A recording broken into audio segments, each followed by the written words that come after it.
Alright, what's up guys? Rotodewok here again.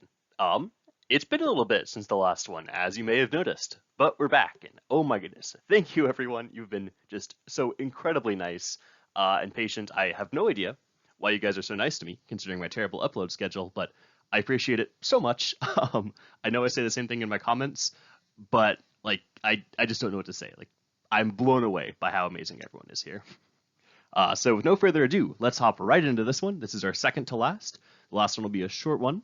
But we have lots of popular Pokemon here, starting off with the second most popular Pokemon in PvP, despite its pretty recent addition to PokeMMO, we have Garchomp. So, ground dragon typing, pretty strong defensively, and thankfully, oh my goodness, PokeMMO, listen guys, Garchomp is no longer broken.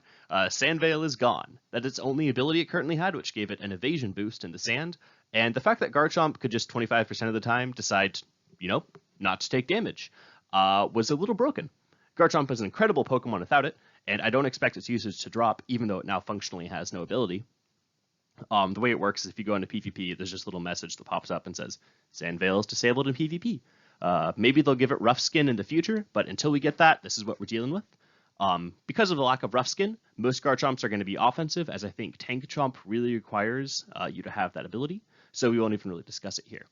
With its nature being jolly, Garchomp's 102 speed lets it speed creep basically all the other popular dragons. Salamence at base 100 kinda's fallen out of favor, not gonna lie. Garchomp, even though it is technically weaker than Salamence, outspeeding it by 2 points means that you always put pressure on Salamence, and even though Salamance's Intimidate, Garchomp has more or less stolen its spot. Now, for the items on Garchomp, there are, of course, quite a lot. Two of the berries that I think are really interesting are Salac Berry on the Substitute Swords Dance set. This lets you continually drop your health by substituting and racking up Swords Dance boosts. Then, when you get down to 25% health, or 30, I think, something like that, your Salac Berry activates, giving you +1 speed, which lets you outspeed anything, basically anything that's not an Excadrill in sand, or a Scarf Gengar, maybe Kingdra and Rain. But yeah, you become incredibly fast. Finally, you're able to take on Jolteons. With your boosts, you can easily one-shot most Pokemon that aren't defensive walls, so running this with a Magnezone eliminates some of the few Pokemon Garchomp can't kill outright. Yache Berry is nice for, let's say, an offensive Stealth Rock Garchomp, where you want to run like Dragon Claw, Earthquake, maybe, let's say Fire Blast, Stealth Rock. I think that's a pretty strong set. And in that case, Yache Berry lets you just tank a surprise Hidden Power Ice while still getting your moves off, and you can take out their Jolteon if they're running one. Choice Scarf is here because Choice Scarf Garchomp is incredible. It is the best Scarfer.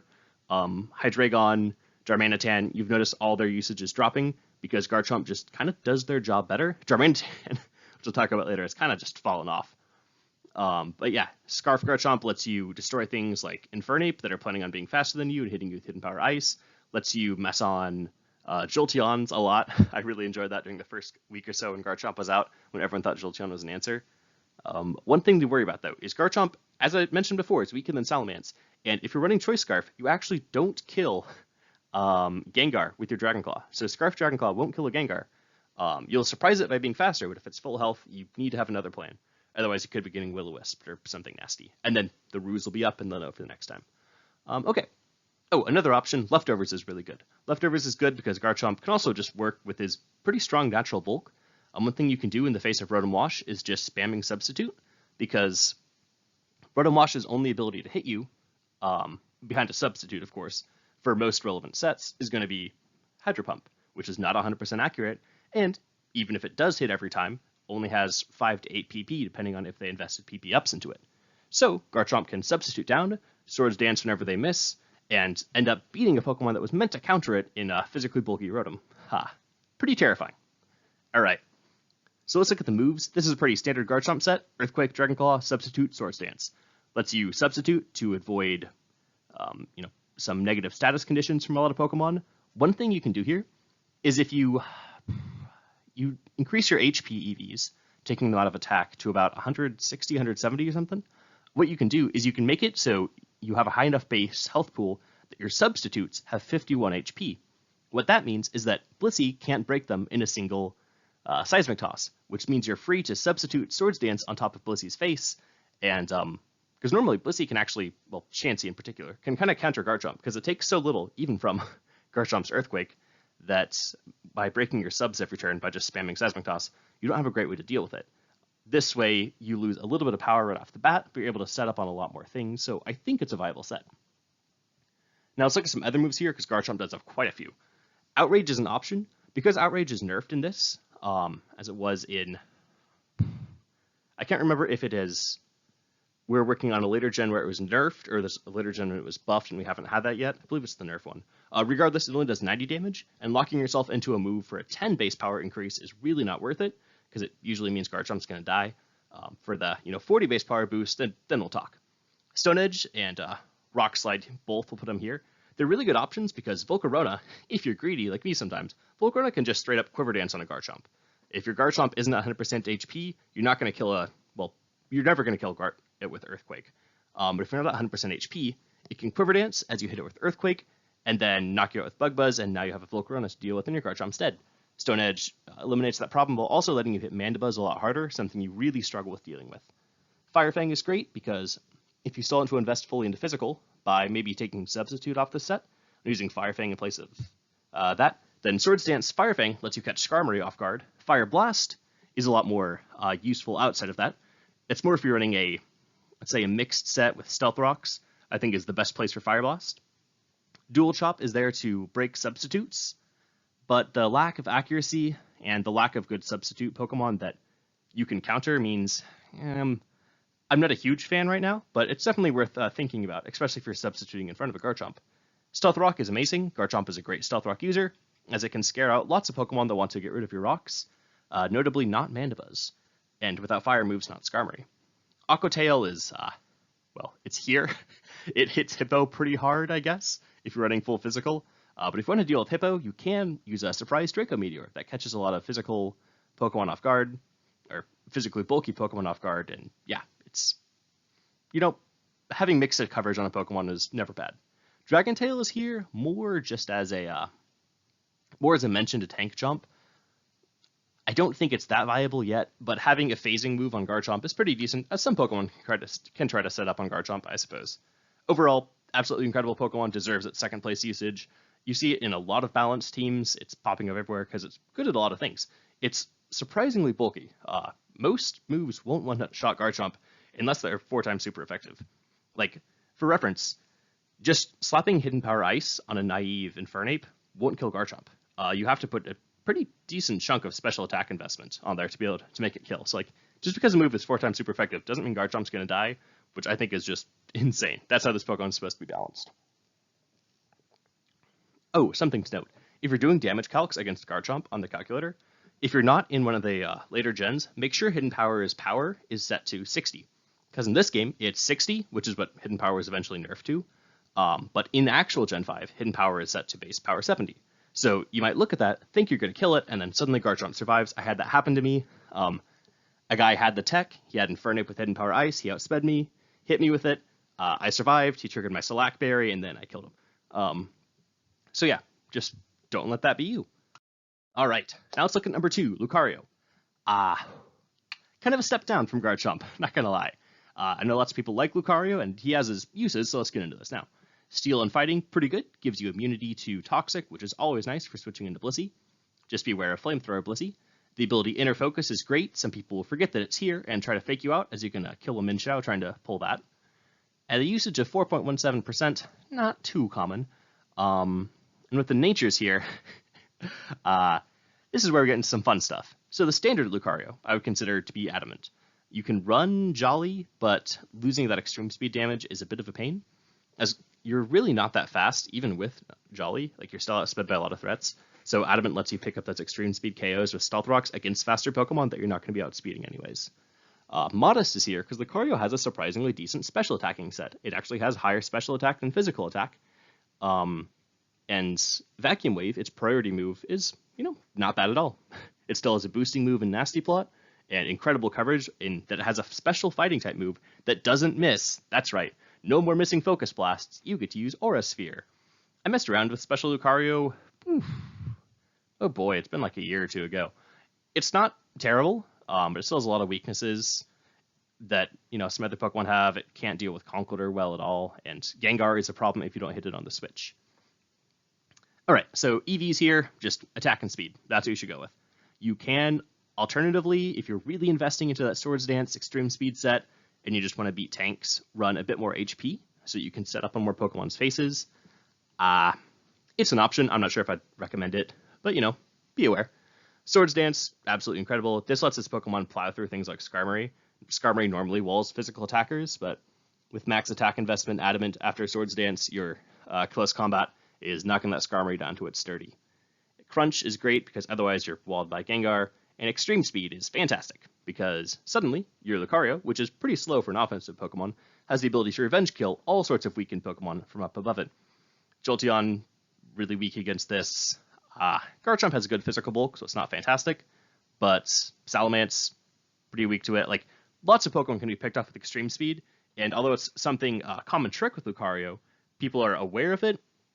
Sometimes there's just no way of avoiding it, and it can force people to switch out Kingdras that would normally want to stay in. Having priority is always good in the Pokemon, especially the ability to boost priority with Swords Dance and a Life Orb. Other moves on Lucario, you can run Ice Punch, but you're slower than most of the Pokemon you want to Ice Punch, so that's a risk, and really requires some prediction there, which isn't always even worth it. Bullet Punch is here because you technically do have another priority move. The real reason you'd use Bullet Punch over Extreme Speed, well, not over, in conjunction, would be against something like Tyranitar, where you want to be able to have a move that is super effective as opposed to being resisted. It's a decent option, but generally not worth it. You don't want to give that up. Bullet Punch with Swords Dance can actually let you deal with Gengar as well, so Gengar and Tyranitar go from being threats to totally countered. Scarf Tyranitar, of course. Normal Tyranitar is, donked on by close combat. But yeah, it's something to look into at least, or be wary of if you're a Gengar user in front of a Lucario. Nasty Plot, now we're getting into the special set. For the special set, Nasty Plot becomes Swords Dance, Shadow Ball becomes Crunch, as it covers your ghost types, Vacuum Wave becomes Extreme Speed, and Aura Sphere becomes Close Combat. You still have functionally the same coverage. You could use Dark Pulse over Shadow Ball for literally the same coverage. But yeah, and it works very similarly. You actually have the ability to overpower Blissey as a special attacker, which is really uncommon.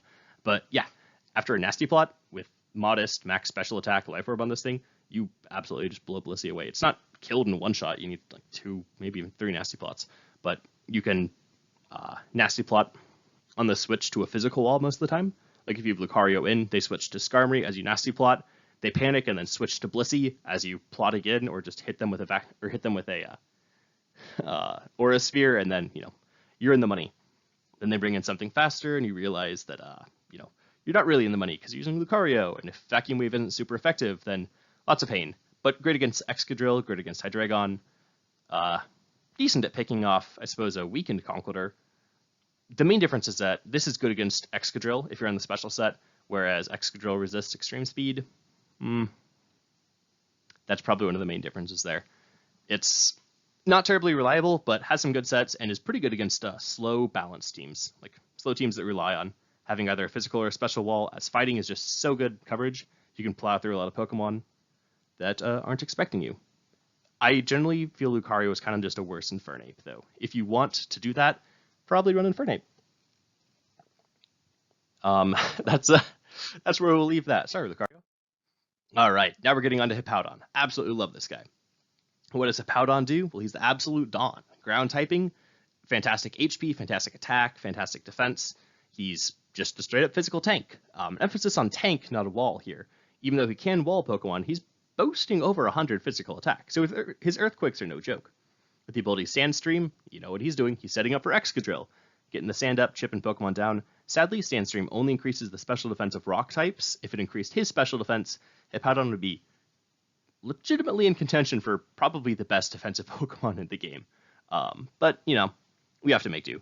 7.35% usage shows that sand is on the decline, sadly. Running sand in an era where rain is so dominant with trappers, it's really just not worth it unless you really love sand. But Hippowdon can be a good Pokemon outside of that. It still walls lots of common threats, and let's talk about how it does that. For the nature, Impish is probably your best bet. Even if you want to use special defense, I recommend using Impish Nature with special defense EVs. That's because EVs are more important.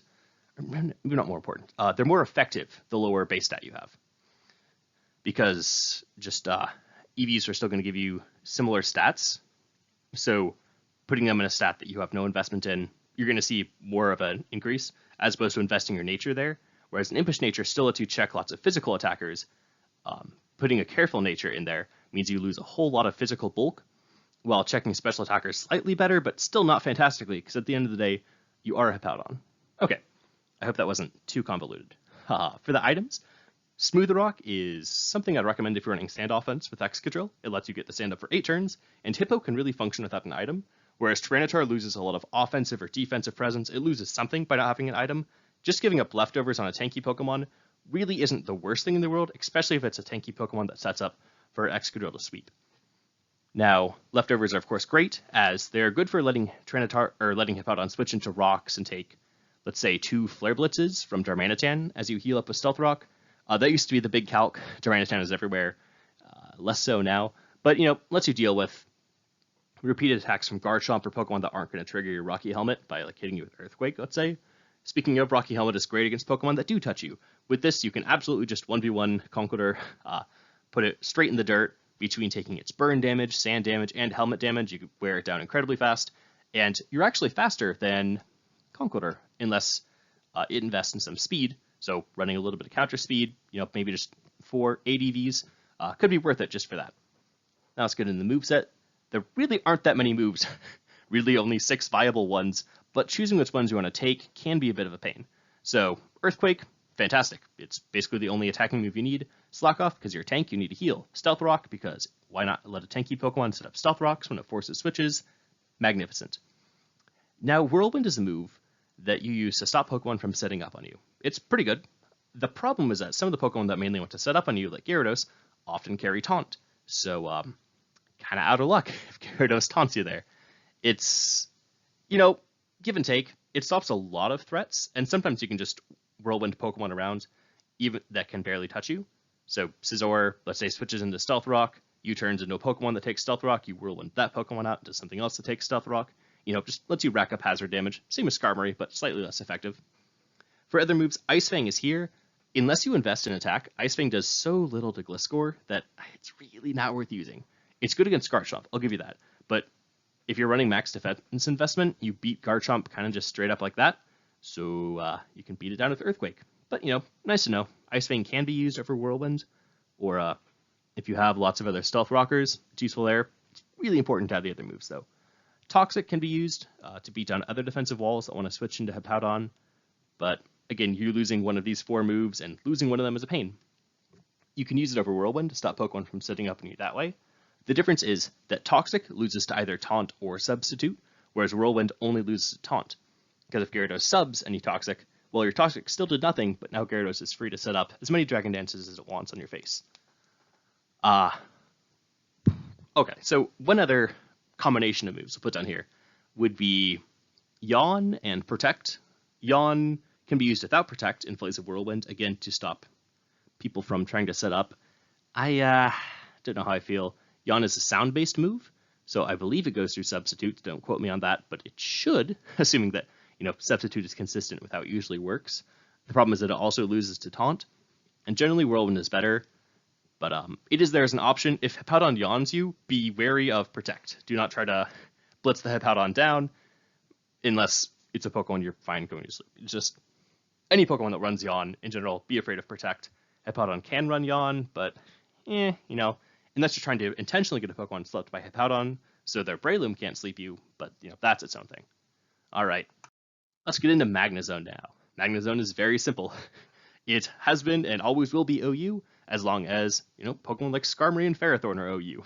And because Skarmory and Ferrothorn are so good, they'll always be OU, so will Magnezone. What does it do?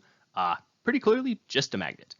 Its electric steel typing is pretty good, as it resists the attacks that Ferrothorn and Skarmory usually want to throw at you, being, grass, steel, or flying.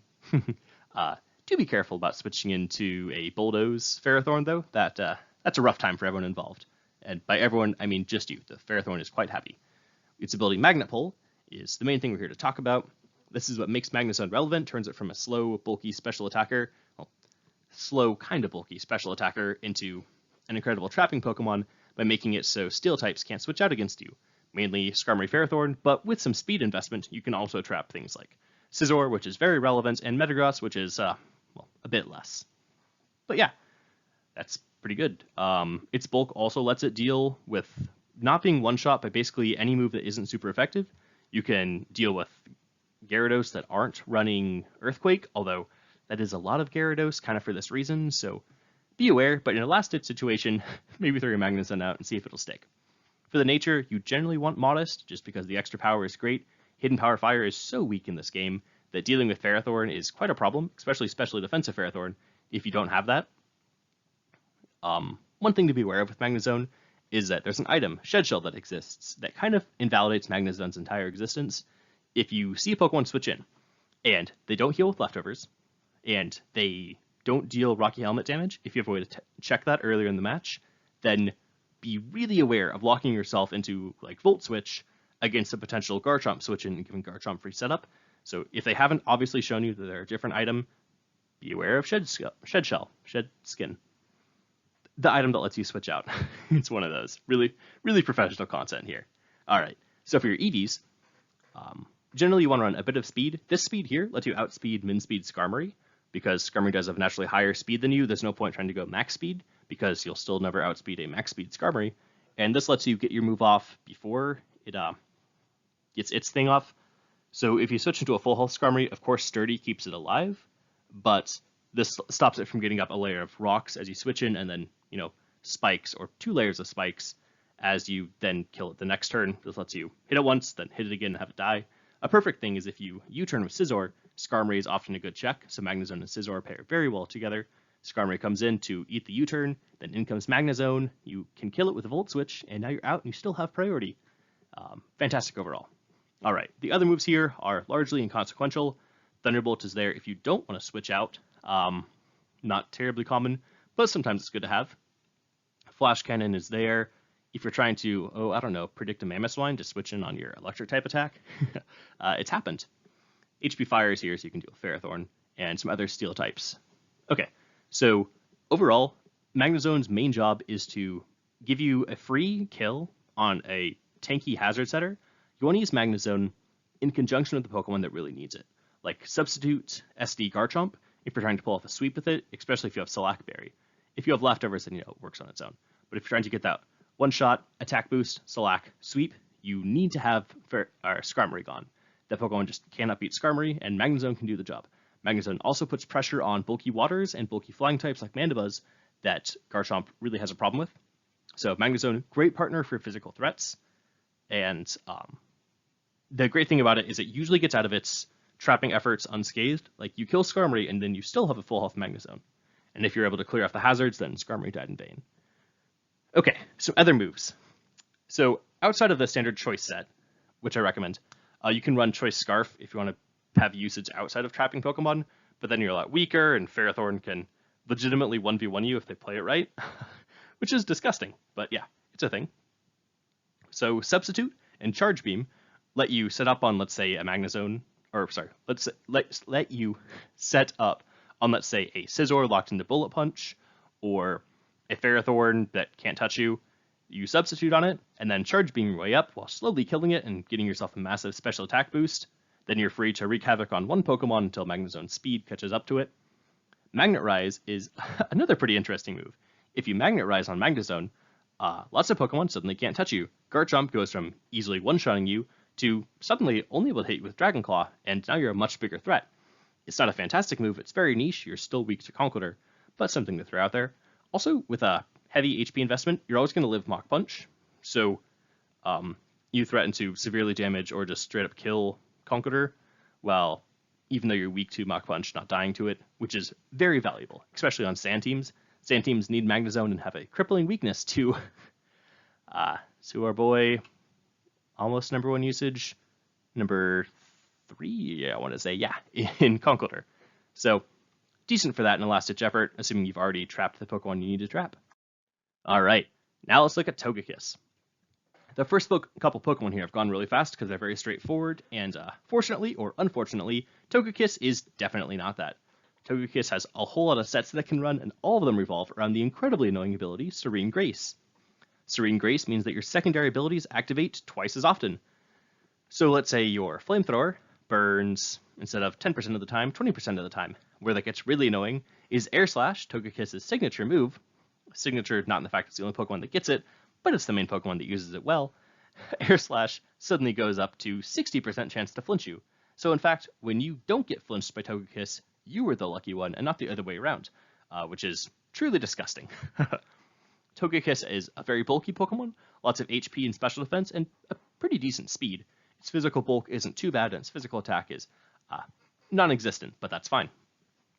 With a usage of 12.37%, lots of people have been abusing Togekiss, and there's a couple important sets here. So Calm is fantastic. By doubling down on Togekiss's already good special defense, you're able to wall lots of special attacks, and then start throwing off your hazard, or throwing off your paralysis, your air slashes, flamethrowers, whatever you want. You can easily roost off attacks, be a cleric with Heal Bell, whatever you want, and it doubles as a special wall, decent at dealing with Gengar as you're immune to Shadow Ball and take neutral damage from Focus Blast, which has pretty crappy accuracy and really doesn't do that much damage even when it does hit. Timid is good because Choice Scarf is also a very decent set on Togekiss, and getting all the speed you can for it is useful. Timid is also fine on a non-Choice Scarf set by allowing you to outspeed a couple more Pokemon and attempt to flinch them down with Air Slash. Bold is interesting because Togekiss has a lot of HP and not terrible defense, so Togekiss can actually become a pretty good physical tank with those stats, and lots of people aren't expecting it. You're able to tank physical attacks, Body Slam to paralyze them back, and then roost all your health back up. Not bad at all. Something to be aware of. Okay, for your HP, or for your EVs here, we're going to look at just a pretty standard Paraflinch set, being max investment into HP and defense. I believe this was a bold set to try to set up on physical attackers or stop physical attackers from setting up on you. Then being able to return some Body Slam damage, and even if they were initially faster than you, hoping you get that 60% chance to get a paralysis and then roost back up as they suffer. So that's a decent set. You can of course run speed, like max speed special attack with Timid, or you can just put increased special attack EVs on here to allow Flamethrower to pick up KOs on like Ferrothorn, which it normally doesn't, unless you have some sort of investment. You can really play around with the stats and do whatever you like with it. Those are some good ones. Investing in HP and speed are usually your good bets, and then if you're lacking a really good defensive pivot, like a Skarmory for defense or a Blissey for special defense, or something along those lines, then you can have Togekiss kind of pick up the slack by being a secondary check to that attacking type, physical or special. Air Slash is a fantastic move on Togekiss. 60% flinch chance is just absurd. Also, as you'll realize when trying to answer Togekiss, there are very few Pokemon that resist flying. Tyranitar, Magnezone, and Rotomosh are the main ones that you're going to run into. And, wow, wouldn't you know? Tyranitar is 4 times weak to Aura Sphere.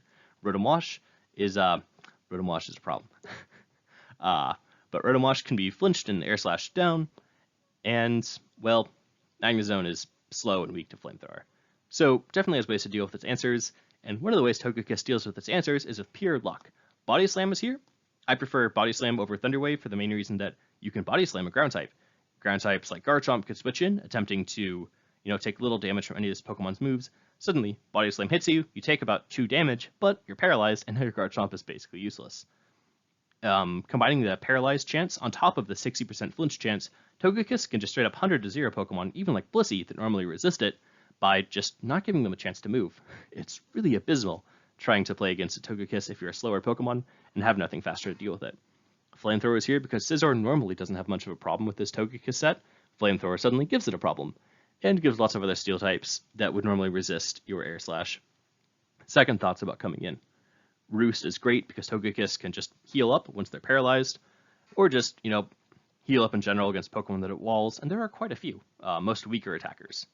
Okay, for the other moves here, Togekiss has lots of versatility. Nasty Plot is fantastic because suddenly your Air Slashes go from decent damage to very high damage that's going to get even higher in the very near future if you can't stop this Pokemon from setting up. Togekiss can set up on a lot of Pokemon. Volcarona I wouldn't recommend setting up on, but if you have special defense investment, you are a very good Volcarona check, as even Hidden Power Rock doesn't do nearly enough damage to you, and you can attempt to Air Slash it down. What I would do, though, is if you have Body Slam or Thunder Wave, I'd recommend going for that, because Volcarona, especially after a special defense boost, really doesn't take as much damage as you'd like from Air Slash, unless you're, choice specs. So attempting to paralyze it and then Air Slash it down, or just paralyze it and letting the rest of your team deal with it is a pretty good answer to that Pokemon, which lots of teams are pretty weak to Volcarona, not enough people build around it. Aura Spheres here. The reason it's in other moves as opposed to up top is that even though it's 4 times super effective against Tyranitar, and Tyranitar has, only decent special defense, well, with the exception of Sand boosting it, it doesn't even kill Tyranitar, which is just insane. So the fact that you outspeed Tyranitar really doesn't matter because it's going to kill you. Yeah, you can run your defensive sets, but Banded T-Tar, you're dead. Scarf T-Tar threatens to hit you first and just kill you. Really, Togekiss has a problem, even that if your choice Scarf and Tyranitar's choice Scarf, yes, you're faster, but you're not really going to be killing it with Aura Sphere. So it's a decent move to have around, but I really think using this Pokemon to try to just maybe get a Paralyze with Body Slam as T-Tar switches in, and then letting the rest of your team deal with a Paralyzed T-Tar is a lot better option than trying to use Aura Sphere to beat it down. You're certainly welcome to it. Trick is a great option, because if you are running Choice Scarf, a lot of times you're going to want to trick that Choice Scarf away to cripple a defensive Pokemon that would normally wall Togekiss. So Blissey is here, and instead of relying on luck to deal with Blissey by paralyzing it and flinching it down, you can just trick it, and now suddenly Blissey is pretty much useless. Thunder Wave is a good option if you want a move that paralyzes slightly more than Body Slam.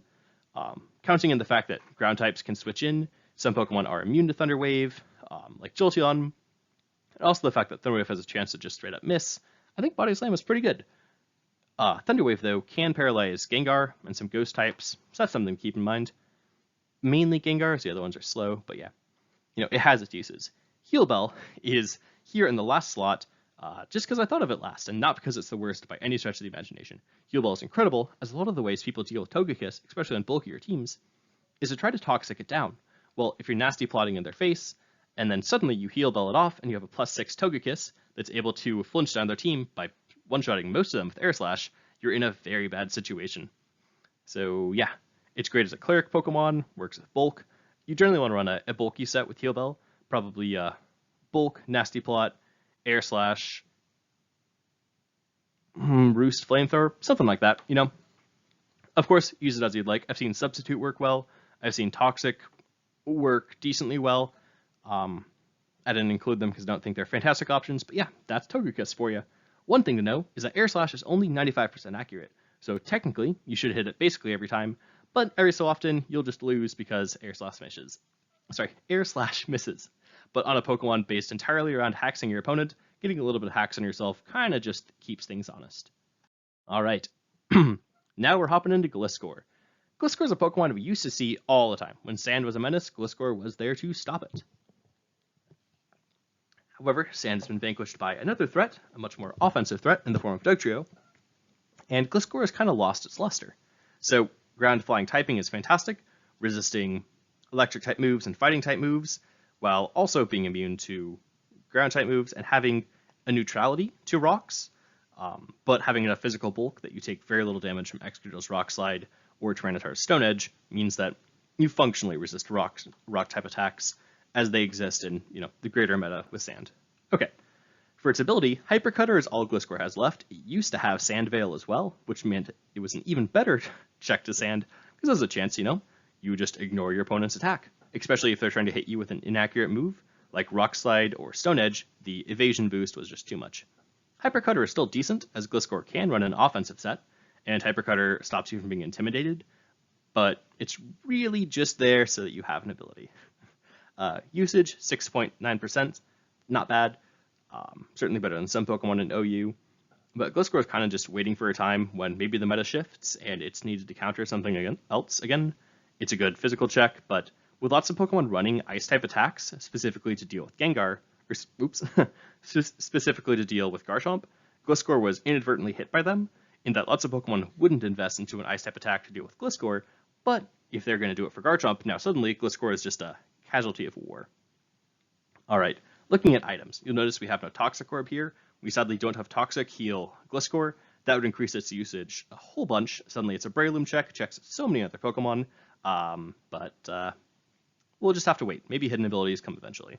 Leftovers are good because they give you a solid form of recovery if you don't want to roost or you don't have the turns to roost, because sometimes you're constantly under pressure even with your resistances. Rocky Helmet is good because lots of Pokemon want to touch you, lots of fighting types, and you can switch in and block them. Beware, of course, of Conkeldurr's Ice Punch. It is the bane of lots of bulky Pokemon's existence. But, Rocky Helmet is pretty good, especially dealing with Minshao. Sometimes you can rack up more damage than Minshao can deal. Or if they're low when trying to U-turn out, you can just straight up kill them when they're not expecting. Flying Gem is an interesting option here. This is for the much less seen, but decently effective Gliscor set, where you run a bit of attack investment even, and Swords Dance and Acrobatics with Flying Gem to catch weak Pokemon off guard. Things like Blissey, instead of coming in to deal with Gliscor, get just absolutely blown away. It's an okay set, but there's so many special attackers in the tier that can deal with Gliscor that I really don't feel like it's worth it here. Giving up your defensive Pokemon just to try to pull off a gimmicky set without the constant healing that you're getting from Toxic Orb, it's really not worth it here. But I figured to mention it. So for EVs, generally, you're going to run HP and speed, HP and defense, just to tank up those attacks. You can run a bit of speed investment on Gliscor because it does have pretty high base speed. But, oftentimes it's not that useful. I'm not going to lie, Gliscor is kind of just hanging on with Pokemon that are still using it as a defensive pivot. It's not bad by any stretch of the imagination, but really just outclassed in a lot of ways. The 4x weakness to Ice-type attacks, as opposed to the 2x weakness that something like a Hippowdon has, means suddenly a Hidden Power Ice from a Jolteon is a real threat, as opposed to kind of just an annoyance to Hippowdon. Alright, getting into the moves here. The moves on Gliscor can change. Gliscor has fantastic moves. You got to give it to this over Hippowdon. Gliscor has a much better move pool, specifically in access to Taunt. So you still have your healing move and Roost. You have Earthquake, Stealth Rocks. Roost is also useful in that against slower Pokemon, you can remove that flying type. So roosting in front of a Conkeldurr, as it tries to Ice Punch you, suddenly for the rest of the turn you're only treated as a ground type. So 2x super effective Ice Punch isn't going to kill you, and you can maybe whittle it down with Rocky Helmet plus Sand, and plus Conkeldurr's own Burn. Now Taunt is great because Gliscor lets you beat other Pokemon that want to lead Stealth Rocks. A long time ago, in an era about 2 years ago, when Sand was still pretty good, leading a Stealth Rock Hippo was a really, really common play. Like, most people just led their Stealth Rocker back before Team Preview, so Gliscor's fantastic in that. You would each lead your Stealth Rocker, suddenly Gliscor's out there, and it can taunt your Stealth Rocker. No one played around it, too. It was really sad to watch. Everyone's Hippo get taunted. But yep, you taunt their Hippo, now suddenly they have to switch as you get Stealth Rocks, and you have the ability to even then use U-turn to get further momentum, but then just switching after you have rocks and they've been denied it means you're in a great position. Taunt is still a decent move, but with Team Preview, it kind of ruins the gimmick, as if they see you have Gliscor, they're not going to lead Hippo unless they really have no idea what's going on. Having no idea what's going on is also evidenced by using Hippowdon, but I digress. I love him, but, Okay, so another great option on Gliscor is not only can it set hazards in Stealth Rock, but it can remove them with Defog. It's a very good defogger in that it can come in on all sorts of Pokemon, especially on Sand teams that usually just rely on Stealth Rock, getting rid of their Stealth Rocker, and then, getting rid of the hazards with Defog. Pretty strong option. You can even run Stealth Rock and Defog on the same Pokemon to remove both people's hazards and then set up your rocks afterwards. The problem is that you lose access to one of these other moves, and you really want all of them. Giving up attacking moves means, suddenly instead of dealing with Excadrill, you just sit there in front of it. Earthquake is so important on Gliscor because it actually puts up offensive pressure on Pokemon that would set up on it. Excadrill would never dream of trying to Swords Dance in front of a Gliscor because Gliscor's Earthquake is going to kill it right off. But without Earthquake pressure, suddenly you're in a world of hurt. Acrobatics is here. It deals with Gengar, which normally can set up in your face, so that's something, I guess, but really not that useful. Knockoff is another option. I don't think I put it on here, but again, you run into giving up one of these moves. I guess if you have another Stealth Rocker, then you can run Knockoff over Stealth Rock, but Gliscor is just such a good rocker that, probably keep the rocks on him. Swords Dance is here, same with Agility, because, yeah, you can boost both stats, but again, without the continued healing from Toxic Orb, and also the just immunity to status that gives, really not worth it trying to use Gliscor offensively. U-turn is a fantastic move, though. I will give you that. U-turn potentially over Earthquake means that you function as much more of a support Pokemon, but not bad at all by any stretch. Really giving up that giving up Earthquake means that so many Pokemon can use you as bait to set up. But, I mean, I don't know. I love U-Turn so much that I think I might consider doing that if I had a Gliscor. It's good to get your rocks up and then keep momentum with U-Turn. So, like, let's say you switch into Excadrill, you can U-Turn to see what Excadrill switches into, and suddenly you're keeping up momentum. You're not losing anything, but letting them switch into something that pressures Gliscor. Although generally, Gliscor has such good momentum moves, such as Stealth Rock or Taunt, that you really don't lose anything by staying in and removing hazards or getting up your own, as those are a good expenditure of momentum.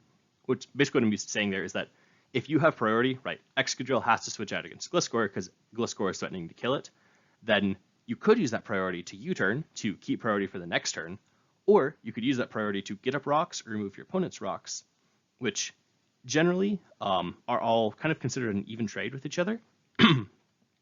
Sorry, my voice is getting a little raspy there.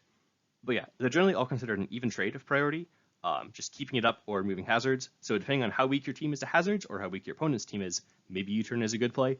But because Gliscor has so many other good options, it's certainly not necessary. As a lot of other Pokemon with U-turn, it's just too good to pass up. All right, Porygon Z. Porygon Z is in OU solely because of the fact that it's too good for UU. So it's in borderline because basically no one uses this Pokemon, but if it was legal in UU, it would tear them apart.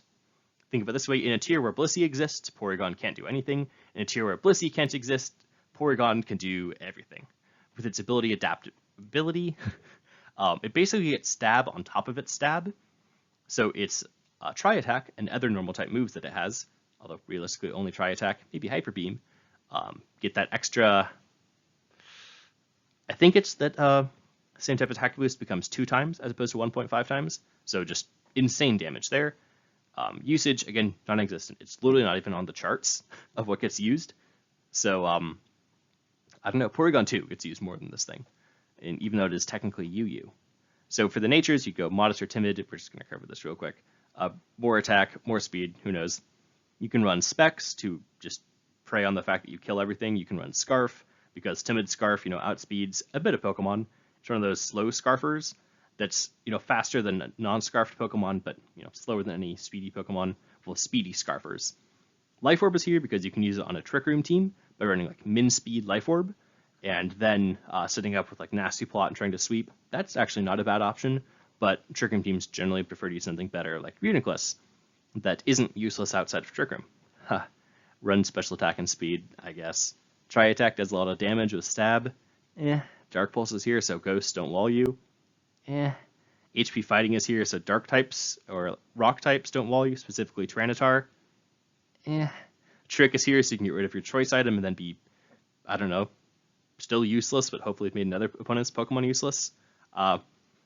If the point hasn't come across already, I think Porygon Z is pretty bad, and so does basically everyone who plays this game. Again, it's kind of just cursed with the tier that it's in. I do legitimately think if this Pokemon is in UU, it would cause a riot. Like, it would break UU apart, which is what Borderline is for, but sadly it doesn't get used anywhere because of that. Alright, now on to Rotom Wash, the antithesis of being in Borderline. Rotom Wash is fantastic and on the rise. I think its usage stat of 12.6% is only that low because it is a pain in the dick to breed. It's in its own egg group, so it's incredibly expensive, and the fact that it's a relatively new Pokemon, only coming out in Platinum, or, whatever Gen 4 game, you technically downloaded the ROM for, although I suppose probably Platinum, then I expect this usage rate to keep climbing up. It's a fantastic balance Pokemon. It's a fantastic check to Rain, a good check to Sand.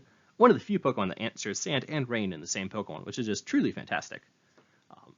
Yeah, its electric water typing is great, considering Levitate, its ability, negates its ground weakness, suddenly going from, having weaknesses to ground to suddenly only being weak to grass.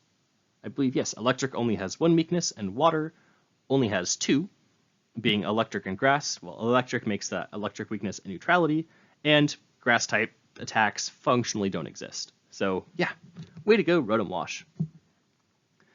There are some other Rotom forms. The other forms are all UU or less, so we're basically just going to be covering Wash here. Okay, for the natures. Rotom Wash is fantastic for its versatility, so there's a lot to cover here. Modest, fantastic. Gives you that special attack boost, as Rotom has just slightly over base 100 in special attack, special defense, and defense. So it's good bulky, it's good with modest, it's good with either bold or calm to boost your defense or special defense respectively. If you need a better check to rain, you go special defense. If you need a better check to sand, you go physical defense. Timid is here because technically you can run a choice scarf set with Timid. Rotom has 86 base speed, which isn't terrible, but unless you're running Scarf, it's really not worth investing into or using Timid. Timid is like solely for Scarf. Don't use it if you're not using Scarf. Okay. Oh boy, items. Leftovers is generally considered to be a fantastic item on Rotom. You always want leftovers. Choice Specs and Choice Scarf are here because Rotom, if you invest in bulk, really doesn't do that much damage. So your Volt Switch can kind of just be sat on by Pokemon like Mandibuzz or Jellicent that you're hoping to force out with Volt Switch. So to stop them from abusing the fact that Rotom is usually built as a tank, Choice Specs lets you hit incredibly hard against those Pokemon, and then suddenly trick it onto an opposing Pokemon and cripple a wall that would want to, deal with Rotom Wash, something like Blissey or Gastrodon, which counters all of your other moves without trick. Okay, looking at the EVs here, this is the set that I think is probably strongest in Rotom Wash if you're looking for a physical wall. So 252 HP, because you want to check physical and special attacks as much as you can. 92 speed, lets you outspeed min speed. Oh no, lets you outspeed max speed Adamant Scizor, because you're already faster than min speed Scizor. And of course, Adamant max speed Tyranitar, which lets you then get your Will-O-Wisp on them before they're able to hit you, meaning that Rotom Wash becomes a very good answer to both of them. Scarf T-Tar doesn't do enough damage to you to worry about, and you resist a Bullet Punch, so Scizor really isn't to worry either. Another option is to run, and then of course you put the rest of the EVs in defense. Another option is to run just special attack and speed investment. That's more for a trick set with Specs or Scarf. If you're running with a speed and special attack investment, I generally recommend Scarf, as it lets you surprise a lot of Pokemon like Garchomp by hitting them with fast and surprisingly powerful Hidden Power Ices, as lots of Pokemon aren't expecting to deal with a specially attack invested Rotom. So yeah, I think Trick has a lot of use with Scarf. Well, I think Trick with Specs is really good at crippling defensive Pokemon while also posing a offensive threat while being built bulky. I hope that checks out. So for Specs, Trick. If you run Specs or Scarf, you almost always run Trick. So you get to be bulky while still dealing damage. And yes, Rotom is slow, but it's a tank. You can't have everything. Scarf isn't bad, right? I don't mean to count it out by any stretch of the imagination. Lets you beat Garchomp, lets you beat lots of Pokemon that aren't expecting Rotom to be faster than them, lets you blast a Volcarona that's going to try to hit you, lots of things. Lets you hit it before it can Quiver Dance, of course. And then you can survive the boosted attack and hit it back, assuming Hydro Pump actually hits. We'll get into that later. Okay, so those are your main EV spreads. If you don't have any special defense investments on your team, and you want Rotom to be your check to, what's the word I'm looking for here? Your check to Kingdra and Rain, then you probably need to go Calm and need to get 252 HP and 252 special defense. It's not a fantastic check to Rain. I'm just going to tell you that right now, unless you fully invest for it, because yes, you're not one-hit KO'd. And yes, most bulky sets aren't even two-hit KO'd, even if you don't have a special defense investment, but you're almost two-hit KO'd. After Rocks, you might be, and you don't have any solid form of recovery. Yeah, Leftovers is fine, but if Rotom takes any damage from another Pokemon, suddenly next time Kingdra comes in, they click Surf and you can't come in on them. Also, you don't really threaten Kingdra out. At worst, you threaten to, Thunder Wave it? Okay, that's a legitimate threat. Thunder Waving Kingdra is a bit of a pain, but few people run that move, so maybe max special defense with Thunder Wave is a set. Who knows? Consider it. Alright, now for a standard moveset for Rotom, you're looking at Hydro Pump and Volt Switch. Basically, each of the Rotom forms share a move pool with the exception of one move, which is the move of their form. So Ice gets Blizzard, Water gets Hydro Pump, yada yada. Water is fantastic because not only is the typing good defensively, but Hydro Pump plus Volt Switch is fantastic offensively, as lots of the ground-type Pokemon that want to take your Volt Switch don't want to take Hydro Pump. Some of the noticeable exceptions are going to be Seismitoad and Gastrodon. These Pokemon are immune to both of your stabs because of Water Absorb and being ground types, so they're really a pain to Rotom. Gastrodon is much more used than Seismitoad because Gastrodon comes with recovery, but Seismitoad comes with rocks, so, could be used. Just no one seems to be looking that way right now. Will-O-Wisp is here so that you can check physical threats. Suddenly your defenses become massive if Pokemon is burned. A Garchomp trying to beat through you is going to have a really hard time if it's burned. One thing to note, though, is if you're up against Garchomp, a lot of Garchomps carry Substitute, so just hard Will-O-Wisping into a Garchomp is a bit of a pain. Probably Hydro Pump first to see if what they're going to do. Now, Pain Split's here, as it's really Rotom's only form of recovery. Pain Splitting up against a Blissey, trying to switch in on your Volt Switch, is a great way to heal up, as you basically full heal, because Rotom has pretty low base HP. Great option there. But, you lose access to Trick, so with leftovers, you probably definitely run Pain Split. Okay, so we're looking at the other moves here. Trick, fantastic. If you're running Specs or Scarf, run Trick. Run it over Pain Split. Now for the Hidden Powers. Hidden Power Ice is generally best on a Scarf set, I found, as you can run Hidden Power Ice on just a normal set over maybe, let's say, Pain Split to deal with Garchomp better, because Garchomp can kind of just wall you by, spamming Substitute and hoping you miss. Hidden Power Grass is here because otherwise, what's its name? Gastrodon really just kind of sits in your face, and you don't have a way to deal with it. It can Toxic you back and then just watch you die as you Will-O-Wisp it, but you honestly don't want to Will-O-Wisp Gastrodon. If you have a Pokemon with Toxic, you'd rather Toxic the Gastrodon, and that way Rotom Wash can at least sit in front of it and watch it die, or you can watch each other die, as opposed to Will-O-Wisping it, making it immune to Toxic in the future, and now you have a Gastrodon you have to deal with through another way. Ooh, sorry about that. Okay. So, Toxic is a decent move, as sometimes you can skip the middleman and just Toxic the Gastrodon yourself. Or maybe Jellicent, other bulky Pokemon that want to switch into a bulky Rotom. Not a terrible move. Discharge is pretty good. Discharge and Thunderbolt serve a similar role. It's where you want to do Volt Switch, but you don't want to switch out. So against flying types or electric types that, flying or water types that are weak to you, but have special defense investment so they know they can just heal off your move. So like Mandibuzz, if you threaten to Volt Switch a Mandibuzz, Mandibuzz says, okay, fine, it just clicks Roost. You have to switch into another Pokemon, and Mandibuzz goes back up to where it was, or even higher. So, Discharge is used over Thunderbolt sometimes because it has the much higher paralysis rate. 30% is nothing to laugh at. Like, think about how often Scald burns. That's how often Discharge paralyzes. So it kind of works as a jank Thunder Wave that also does damage, so it breaks substitutes. Thunder Wave is here because against Kingdra, this is your best option if you're looking to run a specially defensive set. It's also good to spread paralysis that way. So why do people use Rotom Wash? Rotom Wash is a pretty good Pokemon in that very few things can one-hit KO it. Almost nothing, like Breloom Seed Bomb, but that's about it. And you're faster than Breloom, so just get out of there with Volt Switch. It's fantastic against Gyarados. This is probably the single best Gyarados check. I actually ran into a natural gift Gyarados that just one-shot me with a grass-type natural gift. Fantastic combo. You use your berry as an attack. I love it. I was so happy it happened. Sometimes you lose because RNG, and sometimes you lose because your opponent is an absolute genius who plays Natural Gift Gyarados, and just way to go, dude. If you're watching this, I thought that was a great match. That's a fantastic set. Okay, so besides just being the single best Gyarados answer, an answer to lots of other Pokemon, the ability to check Sand and Rain at the same time is great. Rotom's one weakness is that because Rotom is so popular, Garchomps have started running Substitute, specifically. Well, not specifically for Rotom, but for lots of other Pokemon.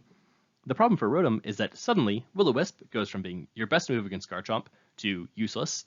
Hydro Pump is put on a timer because of its low PP and low accuracy. Pain Split doesn't go through Substitute, and Volt Switch, Garchomp is immune to it. So you have lots of problems with Garchomp. Hidden Power Ice is, if your team has no other ways to deal with Garchomp, bulky Rotom with Hidden Power Ice is your way to go. Just for the fact that it has high PP and can't miss. And sometimes, that's enough. If you're running a Scarf, sure, you'll catch the Garchomp off guard, but lots of Garchomps will just substitute. In fact, if Garchomp has sub, it's pretty safe to say that they will substitute in front of your Rotom if they have it. Or they'll switch out trying to scout for Scarf HP Ice. So yeah, be wary of Pokemon with substitute.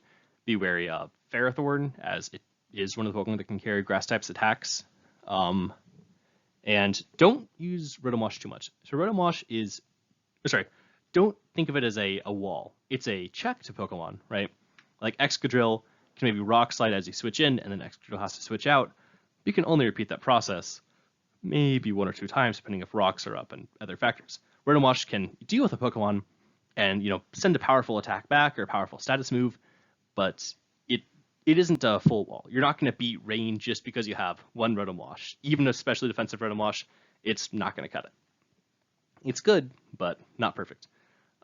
So yeah, just beware of that low recovery, especially without Pain Split. It can stop you from beating lots of teams solely by just sitting an invincible Rotom Wash on their face. Because Rotom Wash with Recover, oh my goodness, it would be too powerful. And sadly, Game Freak agrees, and we're left with this. So use it carefully, but when you do use it, it'll work out very well for you. Okay, Excadrill. So this is the last of our sand Pokemon we're going to cover. We covered the Hippo, covered the Tyranitar, now into Excadrill.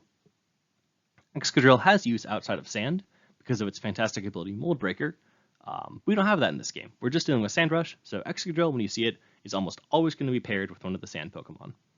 Ground and Steel typing gives it lots of useful immunities, immunity to Toxic, immunity to Electric type attacks, means that it can switch in, but because Excadrill is usually your win condition and so frail on its own, lots of times most people won't be switching their Excadrill in, and I think that's a good bet. So Sandrush doubles your speed in the sand, making Excadrill the single fastest Pokemon in the game, because I think you're faster than Kingdra. Maybe Swiftswim Mantine is faster. Regardless, Excadrill is the fastest relevant Pokemon in the sand, and if you have him in the sand, you'll be faster than any of your opponents. Adamant is great because you don't need any speed. Even Adamant Excadrill is still faster than anything else. Max Speed Adamant Excadrill is faster than Choice Scarf Gengar, and yeah, I think Scarf Starmie is faster than you, but Scarf Starmie or anything Scarf base 115 or above really just doesn't exist. So yeah, enjoy that knowledge. Excadrill is good. You only have to worry about priority, specifically Conkeldurr. Conkeldurr is the bane of Excadrill's existence. No matter what you're running, well, unless you're like max defense, Excadrill or Conkeldurr is going to kill you. It's going to throw off that Mach Punch and you're dead. So you need a team that can deal with Conkeldurr, is basically what I'm saying here. But if you can, then Excadrill is fantastic. Dealing with the Skarmories and the Conkeldurrs means that against balanced teams, Excadrill can tear them apart once you've done a little bit of damage to Garchomp and taken out the one true answer to Excadrill, and if they're running a Skarmory or Mandibuzz, yada yada. Okay. Jolly is decent if you want Excadrill to have some utility outside of the sand, because it still has a pretty good base speed. And, once the sand is gone, Jolly Excadrill can still beat up a decent amount of Pokemon, but generally Adamant is better because you're really using this for that speed in the sand. So the 204 speed is the speed I was mentioning for Scarf Gengar. Anything more than that is kind of wasted. There's really nothing faster than that you can outspeed. You max your attack and you max your HP, so you can take a little bit more damage. Switch into rocks maybe 1 or 2 more times. That's not how HP works. Just increase your rocks. But switch into rocks as you're like taking chip damage. Switch into like maybe a weak Scald if you're feeling ballsy and want to risk the burn. Sometimes you do what you have to do. But yeah, you can put it in defense. Here's the thing: putting it in defense doesn't save you from Mach Punch. I tried, sadly. So if you want to deal with Bullet Punch better, because sometimes Scizzor's best option is to try to Bullet Punch you once or twice. It can work with that, but the HP works pretty well overall. Okay, for the moves. Earthquake, Rock Slide. Great coverage. Earth and Rock. Wow. Ground and Rock. Yes, Ground is the typing there. Ground and Rock covers every Pokemon besides Levitate Bronzong, but, just have another Pokemon deal with Levitate Bronzong, or rely on the fact that no one uses that, and you can hit everything for neutral damage. The problem is that neutral damage isn't always enough with Excadrill. So Iron Head covers those cases where you need a little bit more. This is for dealing with things like Hydreigon, although you still don't one-shot Hydreigon, you need it to have some prior damage, but Iron Head does way more than Rock Slide does to it. It lets you deal with Breloom, which is otherwise walled, which otherwise walls you if you're running Earthquake and Rock Slide. Those are 2 of the main ones that come to mind, but there's lots of other Pokemon where Iron Head is useful to have. Gengar is a big one, so you don't have to deal with the mischance, and you can actually threaten to kill the Gengar, which Rock Slide doesn't, well, depending on your set, may or may not do, and depending on Gengar's set. So Swords Dance is here in the last move, as it's pretty standard. Basically, Excadrill really only runs the 3 main attacking moves, and then the 4th is up to you. The problem with Excadrill is it's kind of on a hard timer with sand. When the sand goes away, Excadrill probably needs to go away and wait for the sand again. So if you're only running 5 turns of sand, 1 turn being the sand being set up, turn 2 being switching to Excadrill, turn 3 being Swords Dancing, well, assuming all those turns worked out, you get like 2 turns of attacking. So Swords Dance I'd really only recommend if you're using Excadrill with a Pokemon with a soft or smooth stone. With 8 turns of sand, suddenly you can really put on a World of Hurt. Let's say you switch in Hippowdon as Hippowdon dies, then Excadrill comes in on turn 2, Swords Dance is up, and you're looking at 5 turns of just insanely unwallable damage. Excadrill is one of the Pokemon with like no actual counters outside of Bronzong. Like literally Bronzong is the only Pokemon that can survive not being 2-hit KO'd by a +2 Excadrill, which is ludicrous. But yeah, no, this Pokemon packs a punch. Rapid Spin is another useful option there, as if you want a backup spinner, because you're really never going to use Swords Dance. Unless you're specifically building for a full sand, then Rapid Spin's good. Oh, I forgot to mention the items. Life Orb is great. The one problem with Life Orb is that a lot of times Excadrill dies by killing itself, or knocking itself down into Scizor range, so Leftovers is great for dealing with that. Leftovers, I would only really recommend if you're using like Swords Dance with 8 turns of sand, as it really lets you set up on some Pokemon and heal back up that little damage, because you really don't threaten enough Pokemon without Life Orb. And just sadly, Excadrill has monstrous attack, like second really only to Haxorus that I think of, but it's just too little. Too little without Life Orb. Okay, Stealth Rock is a good option, but Excadrill really shouldn't be your Stealth Rocker because it doesn't have the ability Mold Breaker in this. We can get into those interactions, but they're not worth it because they won't exist for a while. Shadow Claw is here, but don't use it.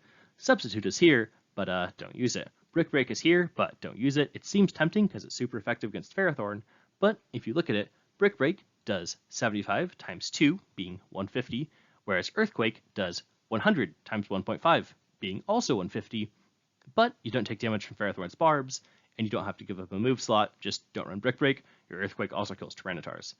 Toxic is here to try to mess up the bulky waters that switch into Excadrill. This one I think is actually a legitimate option. Toxic to hit... what are you wanting to catch here? Maybe Gastrodon, maybe a Rotom. Toxic I think has a legitimate place on Excadrill, but it's just up to you on if you want to give up one of these moves. You should give up Swords Dance. If you give up one of these moves, you really need the coverage from the other 3. All right, that's Excadrill. Good on sand, good against balanced teams. It's very fast, in the sand, of course. But really, there's so many Pokemon that hardwall Excadrill. Like, Skarmory's going to come out, and you know what? You don't deal with Skarmory. Yeah, it takes neutral damage from Rock Slide, but you don't deal with Skarmory. You're going to deal with Ferrothorn, and yeah, with a Swords Dance boost up, you can deal with Ferrothorn, but if you're running Life Orb, then between Life Orb chip and the fact that Ferrothorn's probably draining you with Leech Seed, you're going to come out a lot worse for wear. Excadrill works so well on paper, but in matches, in practice, it's really hard to get done because just Conquerors everywhere, physical walls are everywhere, and Excadrill has lots of things it needs to break through. But with a fully dedicated team to making Excadrill work, it is fantastic. It is probably just the fastest, most powerful Pokemon you're going to run into. So be afraid. Be afraid of Excadrill. But if you have your bases covered, you don't need to be that afraid. Just make sure you have something to deal with it. Okay, Conkeldurr. Hey, the Pokemon I keep mentioning and why all of these other Pokemon aren't good finally comes to the table. Conkeldurr is just overall great. The third most usage in the game. With its ability Guts, it becomes a status sponge as it burns itself with its Flame Orb, and now you can soak up Toxics, you can soak up Scald Burns, you can soak up Spores from Breloom. Amazing. Fighting typing, pretty strong. Secondary typing might be nice, but leaving with only weaknesses to Psychic and Flying means that Flying type attacks basically don't exist, so you're dealing with Psychic. And just switch Conkeldurr out. So Conkeldurr can get away from most Psychic type Pokemon pretty easily into, whatever wall you have. So, why is Conkeldurr so amazing? It has very high physical attack, and after a burn, just some of the highest, the highest unboosted attack after you consider it being burned. If you don't count that as a boost. And also, the fact that Conkeldurr is super slow means you invest basically fully into bulk. 24 speed lets you outspeed min speed Hippowdon, and then you put the rest into HP, and then, of course, max your attack. You can play around to the speed, Higher speed Conqueror can let you outspeed some other Pokemon that normally count on outspeeding you. It just depends what you need Conqueror to counter. You can put in that much speed accordingly. You can put that HP into special defense if you need Conqueror to counter some special attacker specifically. HP is, of course, just the most versatile stat, because you sometimes want to check physical and special attackers with this thing, because it has pretty good bulk. Okay, for your main moves, Drain Punch, Mach Punch. This is the quintessential Conqueror. Drain Punch means that even though you're slow, you're so bulky and hit so hard that you'll survive basically any attack, kill most Pokemon with Drain Punch, and then heal back up. Mach Punch is here because suddenly the fact that you're slow doesn't matter, as you have an insanely powerful priority move in Mach Punch coming off your massive attack. Fighting is just a great offensive type in general, super effective against so many Pokemon that are, at a high place in the meta. Rest in peace, Excadrill. And yeah, that's the majority of the moves you're throwing off with Conqueror. Oh, I guess I have a pretty old moveset here. Or an interesting moveset. So Facade is the single strongest move Conqueror has, in that you're dealing with a 140 base power? Yeah, 140 base power Facade, because you're burned. And that's very good. It lets you break through Pokemon, specifically Reuniclus. Without this, Reuniclus is going to wall you. And Stone Edge is here because it hits Pokemon like Ghosts that are immune to these other 3 moves. Also hits your Jellicents, well, not a Ghost. Also hits your Flying types, your Salamances, and all that good stuff. You don't actually need Ice Punch to deal with Garchomp, as Drain Punch just does so much damage and heals you up, and Facade is going to whack it. That being said, Ice Punch is still good, but specifically for that matchup, you don't need Ice.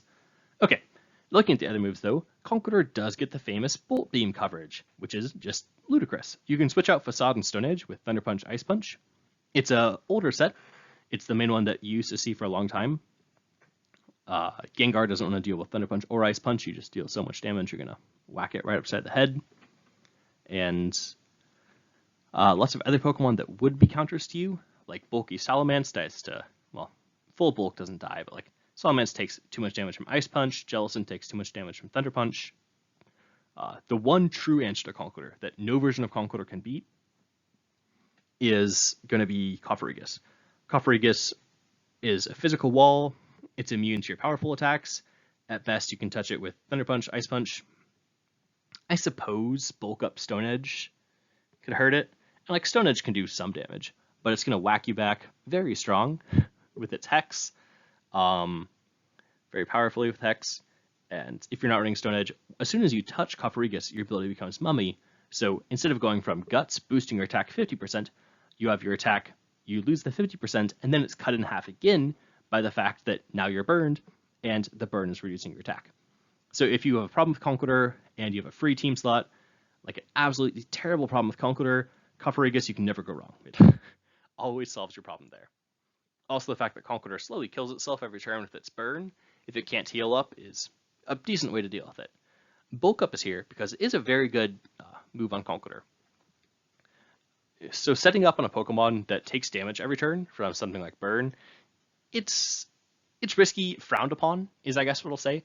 It's generally not a great move, but because increasing your damage increases the amount Conqueror heals, bulking up can be a great way to finish out games, as Mach Punch is now able to kill way more Pokemon with +1 attack. You're able to kill even a lot of neutral Pokemon after Stealth Rocks. Well, neutral, offensive Pokemon, at least. And the defense boost means that something like Scizzor's Bullet Punch isn't going to be able to kill you until you're at a much lower HP. Earthquake is a good option because, of course, Earthquake plus Stone Edge is perfect coverage on top of your fighting type attacks. And Fire Punch is here. It's good against Scizor. It'll kill your Scizor problems. It's good against Ferrothorn, but like Drain Punch does enough against Ferrothorn. And because you take so much damage from just touching Ferrothorn, Drain Punch is nice for healing it back. That Fire Punch really isn't used that much. So Conqueror, fantastic against fast offensive Pokemon. Especially Pokemon like Hydreigon and Excadrill that are naturally weak to Mach Punch. But even Pokemon that aren't, Mach Punch is going to take a massive chunk off of them. This is why you can't use Dragon Dance Tyranitar, right here, Conqueror. Don't use Dragon Dance T-Tar because Conqueror exists, and you will die. But yeah, it's a great check against weak offensive Pokemon. It's a great check against bulky Pokemon. Somewhere right in the middle is the sweet zone for dealing with Conk. Something with enough damage to threaten it out, but something that's maybe a ghost to be immune to Mach Punch. Gengar is a great way to deal with Conk. as you can just spam Substitute as it slowly dies to its life or to its Flame Orb, and then you can just hit it with that Hex. Well, probably don't run Hex, but hit it with that Shadow Ball and kill it once it gets low enough. But yeah, ghosts are good to deal with this thing. Ghosts are really the best way to deal with Conkeldurr. Fast psychic Pokemon that resist Mach Punch are another good way. Conkeldurr isn't unbeatable by any stretch of the imagination, but unprepared offensive teams can just get blown apart by it. Okay, finally Darmanitan. Let's try to wrap this up kind of quick here. Darmanitan used to be the premier Choice Scarfer of the overused tier. Its Choice Scarf Feral Blitz just does way too much damage with the ability Sheer Force, removing the secondary effects, so there's no chance to burn with Flare Blitz. However, the increased 30% damage means that you don't care about that. Flare Blitz does crazy damage on top of Stab, on top of Sheer Force. Something's gonna die. You need fully invested physical Pokemon. Hippowdon only lives if it's max defense with leftovers, which is insane. Even Tyranitar can barely take it. So with its usage at 6.62%, this reflects the fact that 2 new Pokemon joined pretty recently, being Rotom and Garchomp, who are both naturally pretty physically bulky and who both resist Flare Blitz. So suddenly Flare Blitz spamming become a lot less popular. You have Garchomp, if it's using Choice Scarf, just being faster than you and killing you, basically being a better Scarfer in most every way. For the damage on a Scarfer, Darmanitan still has that. As far as common Scarfers go, Garchomp can't hold a candle to Darmanitan in terms of damage. Just, oof. Flare Blitz is... You see how those other moves here? Those other moves are really just here because, I guess you had other moves, but if something resists it, click Flare Blitz. If something is weak to it, click Flare Blitz. If it's neutral, click Flare Blitz. If they have a Chandelure, click U-turn. Unless they have a fire immunity, this move will mess somebody up. For the nature, you run Jolly, because Darmanitan is right in that speed zone where if you don't run Jolly, lots of Pokemon can outspeed you, like lots of other boosting Pokemon, so it gives you that little extra bit of speed. Although, if your team really has that covered and you want to deal with, I don't know, maybe Adamant can definitely be useful. Yeah. This is if you don't need that speed boost and you have other things to deal with really fast Pokemon, and you just want to use Darmanitan to beat down kind of those mid-range Pokemon, anything like the base 110, 120, 130, and below, of course, then yeah, Scarf Darm is going to deal with those real quick. So for the other move options, U-turn is fantastic if they have a Pokemon that can take Flare Blitz. Because they switch to it, they still take a lot of damage from U-turn, although U-turn isn't boosted by Sheer Force, and you switch out into something else to keep momentum. It's a great way to have momentum and devastating damage on the same Pokemon. Just beautiful.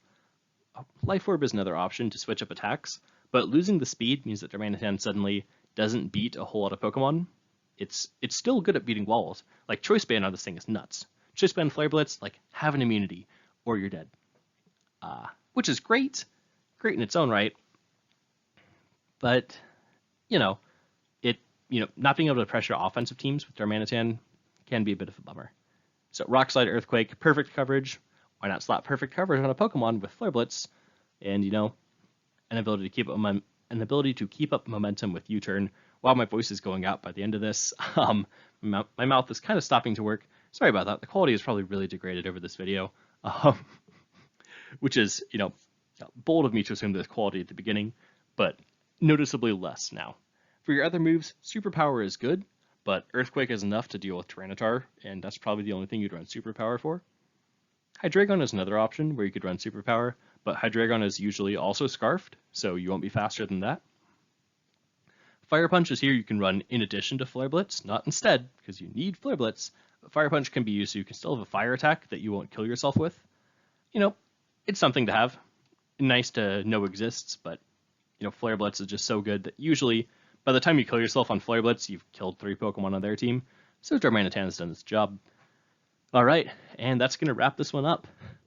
I would say something like, I hope the next one comes out soon, but I don't know, guys. I've had just a lot of stuff going on between trying to prep for the World Cup, trying to get new Pokemon teams ready, and then just real life stuff like work and whatnot. I don't know. I want to get it out soon. I want to keep making videos, but it'll be a little bit. I'm sorry about that. But yeah, I hope to have them out as soon as I can. I love making these, And just, you guys are the best. Oh my goodness. Seriously, like, everyone here who watches these videos, you guys are so amazing. Like, I wish I could just sit home and make videos all day for you guys. Just the comments you leave, the fact that we're almost at 200 subs, or maybe over by now, it's nuts. But yeah, thanks so much. Hopefully I can make some more videos. And I hope you liked this one, found it useful. All right, see you guys.